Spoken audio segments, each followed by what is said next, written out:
বৈভব সূর্যবংশী মাত্র ১৩ বছর বয়সে বহু কীর্তি করে ফেলেছেন। অনূর্ধ্ব-১৯ দল রঞ্জি ট্রফিতে খেলার পর আসন্ন আইপিএল এর নিলামেও দল পেয়েছেন তিনি। স্বাভাবিকভাবেই এই কিশোরকে নিয়ে কৌতূহলের শেষ নেই এই ক্রিকেট প্রেমীদের মাঝে।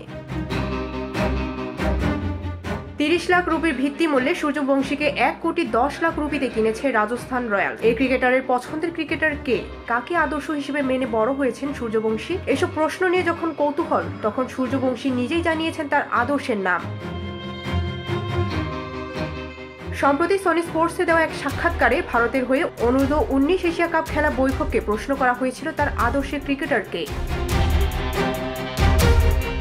বৈভব এই প্রশ্নের উত্তরে ভারতের ক্রিকেটারদের মধ্যে কারো নাম বলেননি। ভারতের কিংবদন্তি সচিন তেন্ডুলকর, বীরেন্দ্র সেহবাগ, সৌরভ গাঙ্গুলি বা রাহুল দ্রাবিড়, সুনীল গাভাস্কার তো নয়ই, বর্তমান প্রজন্মের রোহিত শর্মা, বিরাট কোহলিরও তার আদর্শ নন। বৈভবের আদর্শ কিংবদন্তি ওয়েস্ট ইন্ডিয়ান ব্রায়ান লারা। নিজের আদর্শের কথা জানাতে গিয়ে বৈভব বলেছে, ব্রায়ান লারা আমার আদর্শ। আমি তার মতো খেলার চেষ্টা করি, এরপর আমি আমার যে দক্ষতা আছে সেটা দিয়ে খেলার চেষ্টা করি এবং এর ওপর আরো কাজ করতে চাই। ডেস্ক রিপোর্ট, ভোরের পাতা।